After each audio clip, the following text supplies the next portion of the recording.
Okay, I'm gonna take a look at a few games in the HWK 12 or the HWK 12. These are all within the final 10 games before I got the third mark of excellence in it.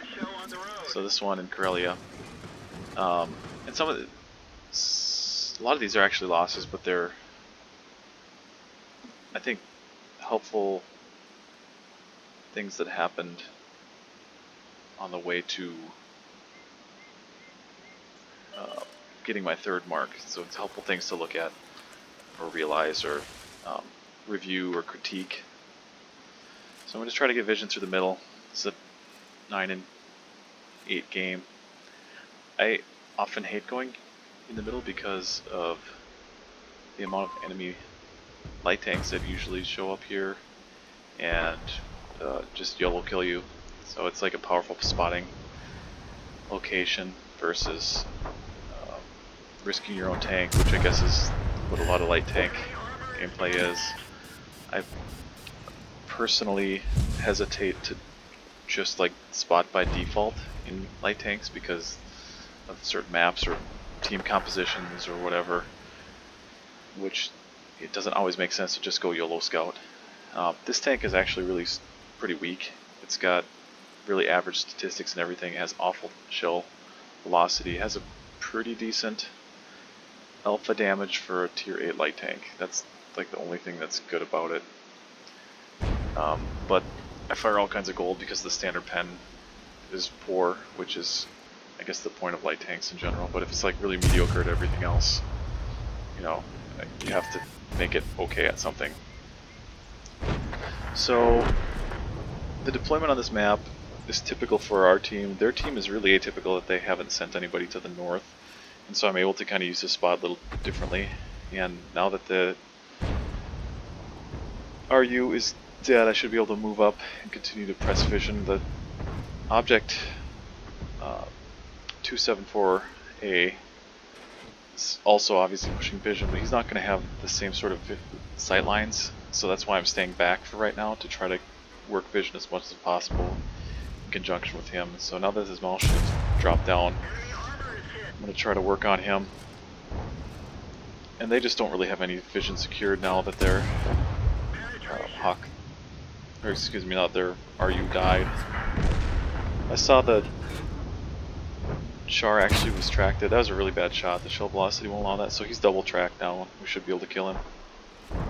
Our northern flank really needs to start realizing that there's nothing for them to do there and start pushing in.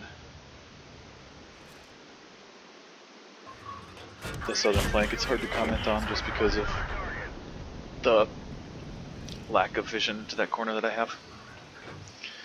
But we're starting to clear out the middle, so this usually works out really well for the attacking team. If you can control vision through the middle, you can really force them to go way back into the mountains, and then you can get into close quarters combat with your heavy tanks and whatever else is going to be pushing.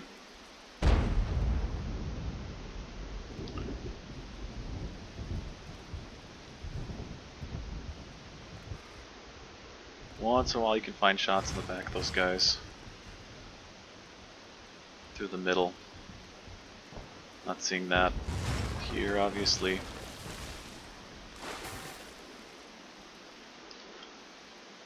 So we're up by like 5k hit points, and our team has closing heavies, which is appropriate. And so now I'm thinking, okay, well this should be easy. We just need to clear out the north part of the map, and we should be able to, once we secure that, put all kinds of pressure. They just lost 2 tanks in the north as well, so things looking pretty good. I'm not quite ready to commit yet just because neither of our heavies. I was pretty lucky that I didn't get slapped right there. Saw him shoot, maybe I can sneak one in.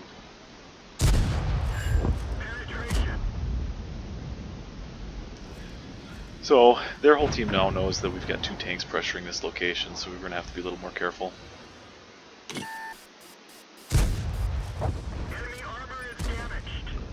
This tank has no armor, so when I bounce shells in this tank, it's only because of luck.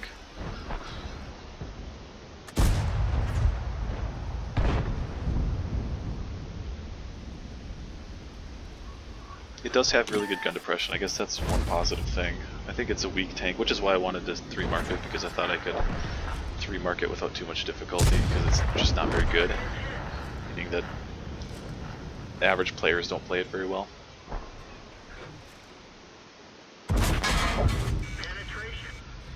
So there you go. 480 damage from one shot. That's like well over a third of my hit points gone. That is a high roll for him. So, still a little curious that we haven't won the north yet with all those heavy tanks we're pushing in. Because the Skoda and the 122 were really held by myself and this other medium tank, so it's not like they were getting a lot of extra support over there from those from their 122 and Skoda. See here, now that they've repositioned there, I could go help the E75, but I kind of consider him dead here. He's gonna lose a 3-on-1, and I'll just die if I try to help him there. We've got no other tanks to support. The Low needs to get in the fight here too, and so does probably the Progetto. There's only 3 minutes left. We'll see in a second here this, which I figured it was the case, this 777 is in that dip. So really all of the tanks that are trying to support can't really support. And then all these guys are just going to stay in the back hills, so there's really a decreasing roll. A little bit lucky there. There's a decreasing roll for support tanks and an increasing need to just close the distance and finish off these guys. We're still up by 3k hit points right here. Probably a little lucky again there. I'm actually not even sure who shot that one. It may have been one of our tanks trying to sneak a shot into the 122.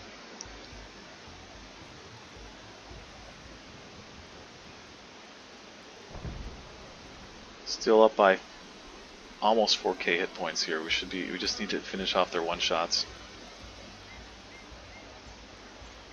We've got a Type 4 Heavy. I think he's at fairly decent levels of health. He just needs to move in. Probably quite a while ago. I'm not sure why it's taking so long. So here's another questionable play that I make. I probably should have tried to secure the kill on the 703 version 2. But the 777 is probably a stronger tank in a lot of regards, and I thought I had a free shot in the side that was going to pen the side of the turret. Obviously it didn't. Very derpy gun. I probably should have tried to see if I could have secured a kill though. And so here's just a scenario where the light tank's out front with a bunch of guys providing fire support, but we just don't really have time for this.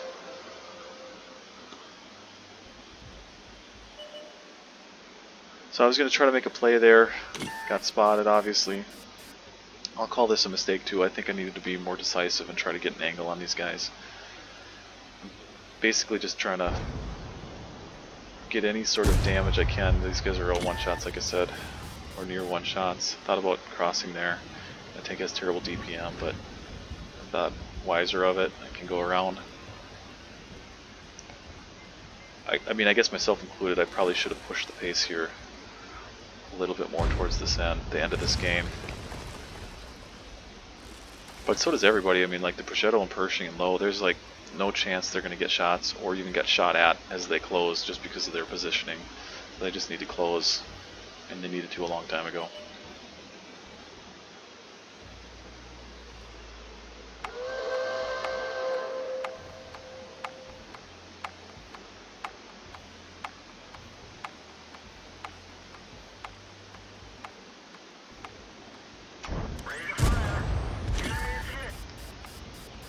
Should be able to kill this guy in isolation, knowing they didn't have a lot of hit points. This is a mistake to ram him there.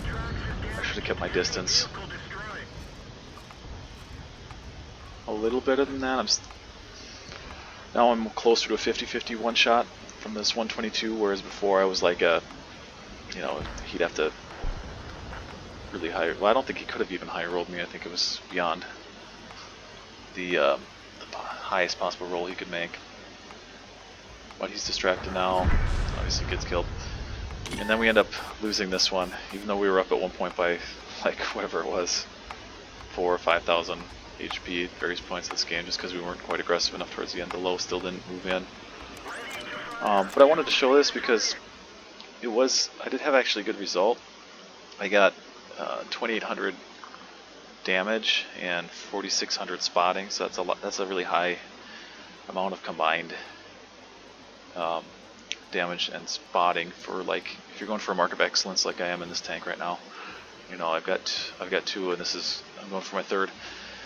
So that was a pretty good result, and I kind of like go into maximization mode rather than trying to win mode in some of these when I get close to the 3rd mark, which is, you know, maybe not the correct way to play, but I think you have to think about it like that. If you have a specific goal, you have to be trying to achieve that specific goal, and if you lose a few games because you opted to try to get more damage and experience rather than win, that I think is just going to have to happen occasionally. So I generally wouldn't do that if I was like more in the middle of the Mark of Excellence march. If I, you know, just working on getting the 2nd mark, I probably would try to win more. But I was being really conservative with trying to be really conservative with my hit points so I could maximize damage and spotting throughout the entirety of the game, which obviously you can't do if you die trying to push a flank. Look at another game. Here's another game on Abbey. This is an all tier 8 matchup, obviously. This is a really tricky map for light tanks in my opinion. It's hard to assist much because there's not really open spotting areas. It's just basically kind of 3-ish to 4-ish corridors that you can fight down. And again, I was not necessarily wanting to throw my tank away early here, so I'm not going to actually commit all the way up top. They have a 4-3-2 that would shred me. The Lynx would give me a little trouble. Even 90, throw a bunch of shells into me. So they don't have arty. I feel like I can kind of use this ramp and sit here, use the good gun depression, sneak some shots in. It kind of unfortunately gets my friendly light tank isolated. That's just a pure luck bounce. Like in the heavies and mediums, I like to play the 1-2 line. If I'm going to commit and go up here, that's fine. But you can see I would have been crushed. We didn't have anybody else coming this way. I would have been eaten alive by their better light tanks and their mediums. So basically here, I included this game because it's kind of just like a I don't know what I want to call it, mitigation game. So I see the light tank coming over here. This is really odd to me that he's able to lift me up and push me like this. I didn't really think that my tank was that light. I think this is a light tank. But I mean, obviously I just rammed him for 300, so it can't be that light. I don't know. It's just kind of weird. But no, what I'm saying is when you're trying to get marks of excellence and you get a crappy map like Himmel's Door for something for a light tank, you just have to, I go in mitigation mode. I want to minimize how much mark of excellence I lose. Like, just try to hold it steady, you know, get just enough spotting, just enough damage, knowing that I'm not going to progress my marks just by, unless something crazy happens. But I can hopefully minimize how much I lose. This is a weird game too, in that they just keep seeming like they need to YOLO through the middle of the map here. I'm a little nervous about getting shot from the back there. I think I moved just in time. And I do notice that we have these tank destroyers behind me too, so if I can try to bait guys out occasionally, they should get pretty beat up. The game as a whole, I would say, is pretty even right now. It's just gonna, like it often does, come down to who wins the heavy and medium grind on the 1-2 line. Or even 90 is almost certainly gonna die. That's like just a too aggressive push for this stage in the game. Yeah, there he died. We can't really reclaim the middle here, so I'm trying to hopefully find sneaky shots to make the most important part of the flank win. That was an interesting moment there where he was at that's actually the back of his tank facing me, and he was at a goofy angle, so I had like him to have like a weird track indicator when it turns red there because I'm shooting heat. If I just slide over, I get the actual back of his tank. That one probably derped out of there, but the other two were pretty decent shots. This gun has bad aim time, really derpy, poor accuracy, really, really poor shell trajectory. That's why I'm not going all the way up there.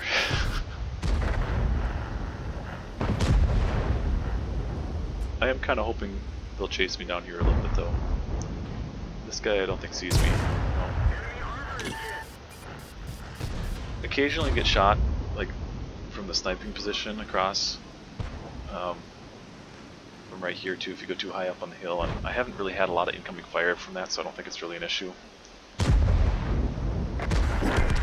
So I think he might be somewhere else is what I'm saying.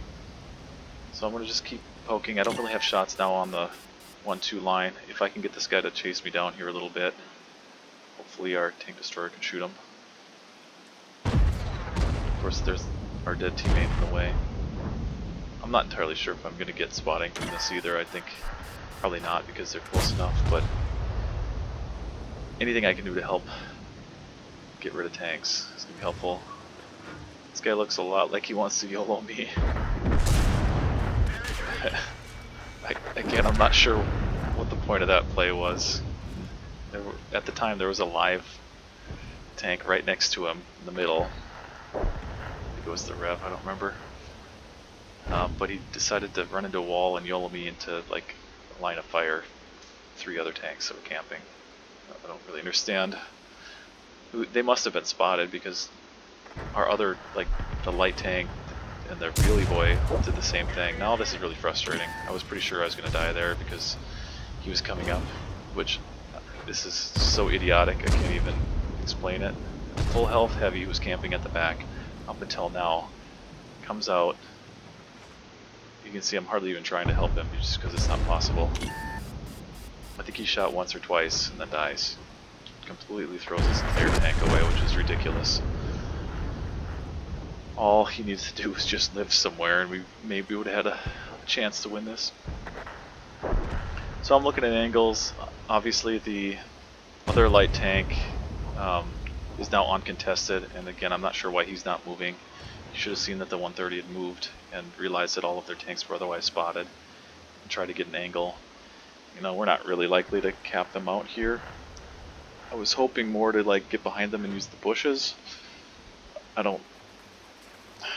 I mean, our 4-6 is going to get caught out as well because he hasn't moved early enough. The Skoda's just going to spot him and kill him. So, I mean, there's not really much for me to have done over there on the other flank. So once that Skoda got up into the top of that ridge, he would have spotted me out and shot me anyway. So I was thinking maybe we can cap here. But then, obviously their medium tank comes roaring back. And it's kind of over here. Maybe I can get one last shot in. This is kind of why I wanted to show this game, is because I actually had a really good game with, in terms of like 3.5K combined experience in a game that was, you know, otherwise played probably pretty poorly by my team, and we were going to lose it, and it's a really unfavorable match. Not match, but really unfavorable map for my tank.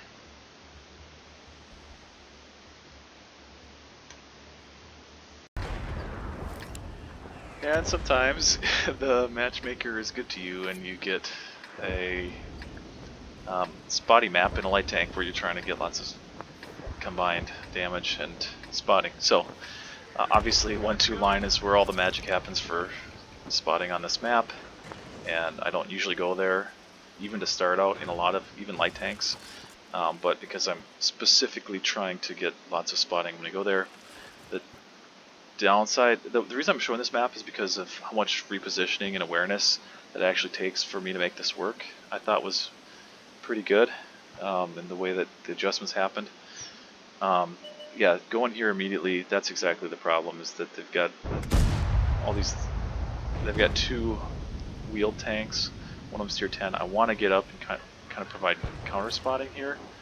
But if he has like Commander's vision system and gets anywhere near close to me, he's going to get me screwed up.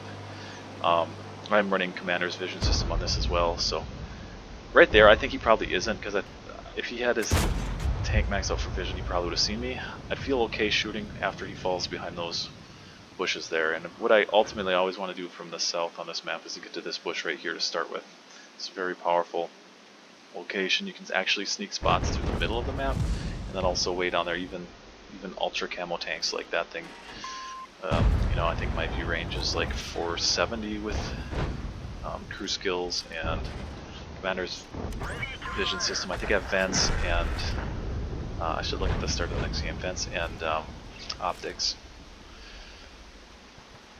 So cool 2000 to start with. I'd say map positioning is fine. It looks like we're dominating the hill. It's hard to win that. It helps if you secure it early, obviously, but it's hard to just flat out win it because you take so much damage coming down off that hill. So I'm not gonna blame my team for like not driving right down there right away, unless you get like a strong platoon, you can do it. Drive right down the hill and get into cover.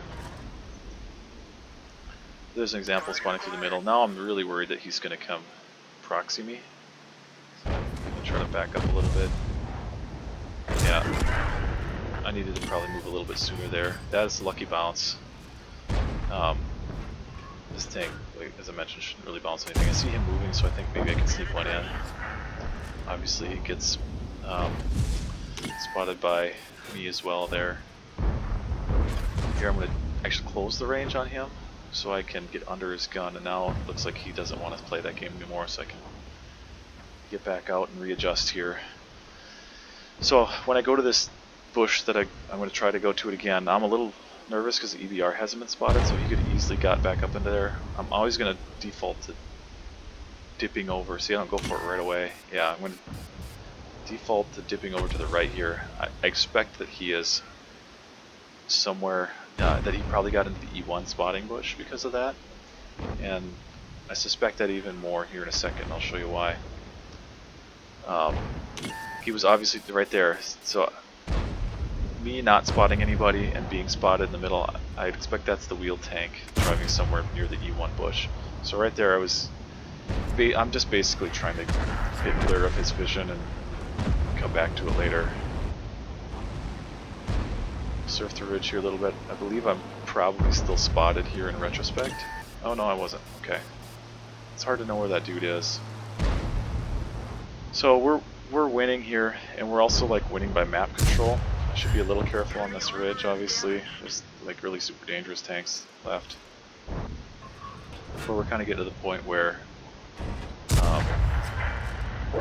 if we're going to maximize this game, like our EBR is doing, he's just kind of like decided that, okay, it's time to maximize spotting. But we weren't really, like, we have a whole bunch of tanks on zero line still that weren't really in position, so maximum amount of fire support really wasn't quite there yet.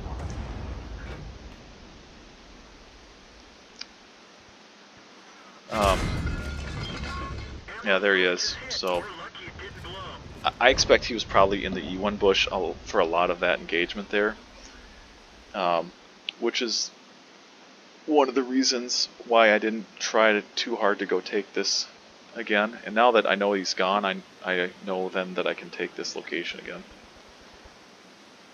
and thus get some spots out. Now the tragedy here is that of course it's a T-95 that's nobody can pen. He's barreling right at me. So I'm setting myself up to leave. Again, I want to shoot, of course, but I can't. And now it's like, okay guys, you can only get so close to me before I have to leave. I keep wondering when he's going to spot me.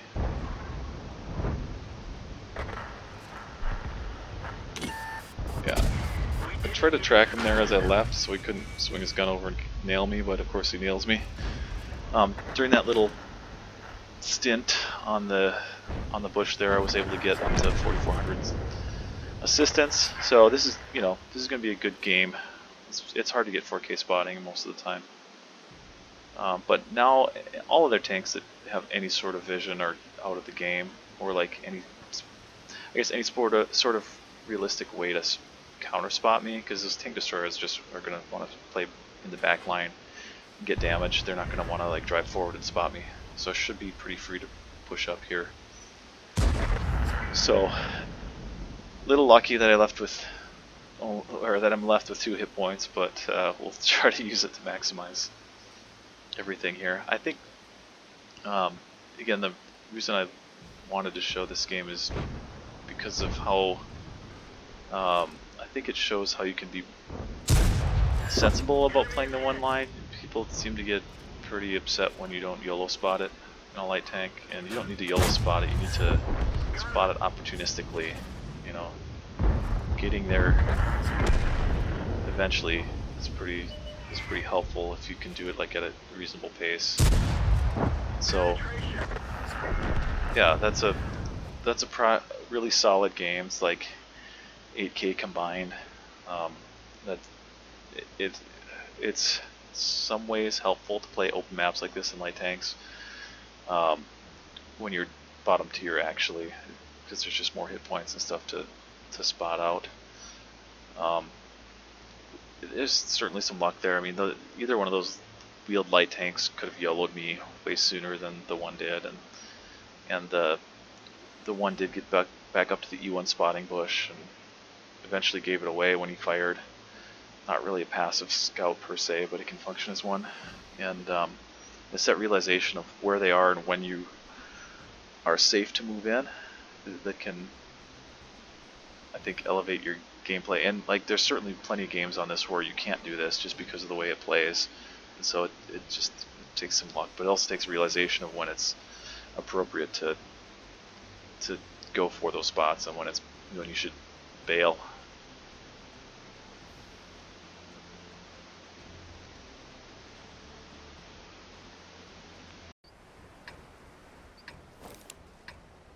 Now this game on Pilsen is actually the one that I got the 3rd mark on, and this is a case of, you know,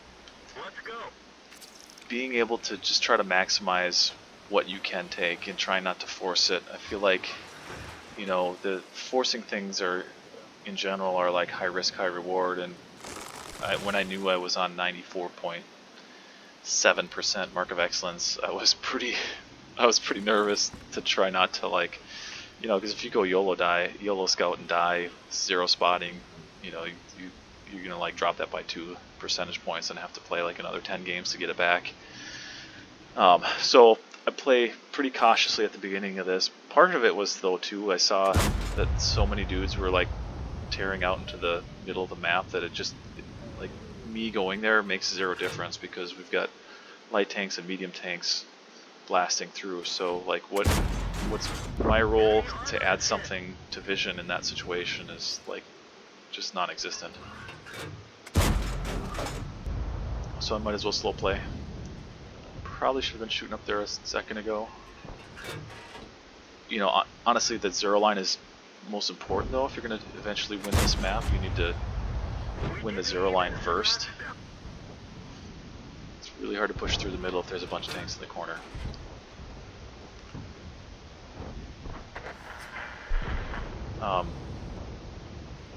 The Scent AX actually, well, he's dying, but like having a high tier powerful tank down there does help significantly.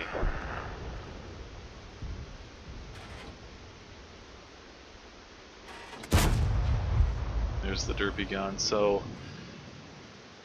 you can see our one line advance. We've got so many tanks there.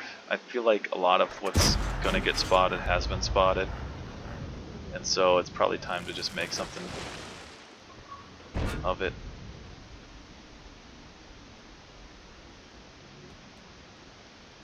You know, obviously I'm not going to get a lot of spotting at the back of the map, and if I get out front now and push the pace, I can still get something going here. Get some spotting there. I don't know if I should have shot there. Maybe I shouldn't have. I don't know that it matters. Obviously the medium tank YOLOing I got shot at by, I think, by the TS. I think he shot me and then fell back. I don't really want to go up into that because the TS can support, and I've got all my buddies coming around here. And I also saw that as they were going up there, they were taking all kinds of damage, so we should be... This is a scenario where I should push the pace a little bit. Obviously it helps when they aren't looking. But sometimes your team just needs you to do this too, like they literally won't do anything unless the light tank takes point and starts wailing away on things, I guess. Obviously this is a really dangerous tank. I was going to take one, but then the standard B showed up. It allows me to shoot again. I hit his track. He was at a tough angle there for this derpy gun. The 103 probably would have bailed by now. That's not a tank that wants to play in close quarters. Once in a while there's somebody hiding behind this. The Progetto, same thing. If he wasn't like spotted shooting us, I'm guessing he would have completely bailed the other side of the map. Luckily, while we're doing that on that flank, we were able to hold the city as well. So here, again, we're going to win this game probably. We're up by so much hit points. How can I get out in front and maximize anything I possibly can? Here's the SCRB. Being pretty suspicious that the Progetto's up there as well. So I'm going to close under them. The RU-251, 252 really can't spend much energy looking at me. So I took 2 shots there, dodged Progetto. I was able to dodge another one from Progetto. Got just enough hit points to take one. Kind of somewhere if I need to. Obviously I'm spotting them. Might as well just go spot them again.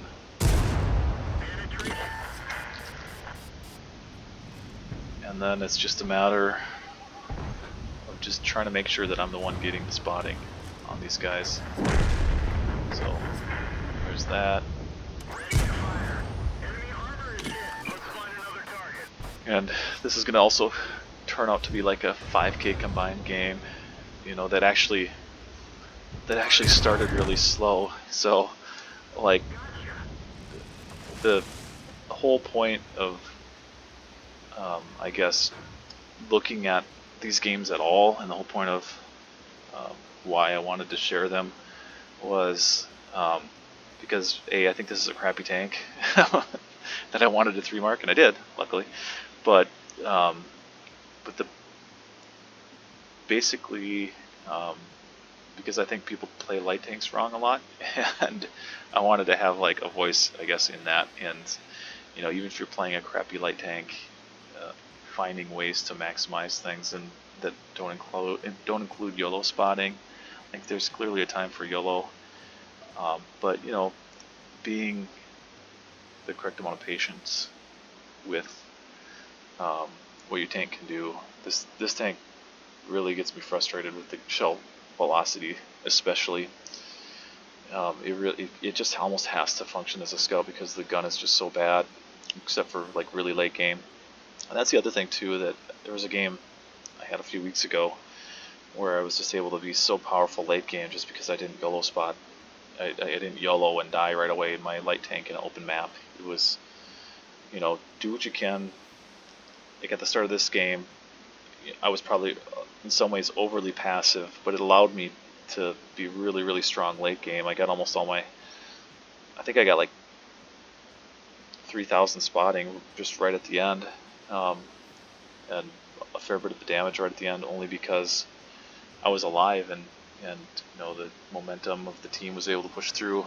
You know, if the opposite were true, if they were winning that flank, I would have chipped away at them as much as I could and then fell back and just accepted that we're going to lose the game. You know, I think it just totally like depends on what you're trying to do. It's really hard to ultra carry every game and win every game, and so like I feel like another thing, if you have to like define a goal, like I'm going to play World of Tanks to grind credits or grind MOE or win games. But if your goal is to like win games and ultra carry every game, it's like so easy to get frustrated because it's just not possible. Like you're just going to lose games because you're trying to carry too hard. And so, like, in these scenarios, well, I'm just going to work on assistance and damage and grind MOE, and if that means I lose more games, I guess that's going to have to be okay. Like, ultimately, you know, so. But, I mean, when you're doing good things, the wins will come too, so. So there you go. I wanted to look at my take on light tank gameplay in what I consider to be a really crappy light tank, the Hawk 12. And I hope it was informational.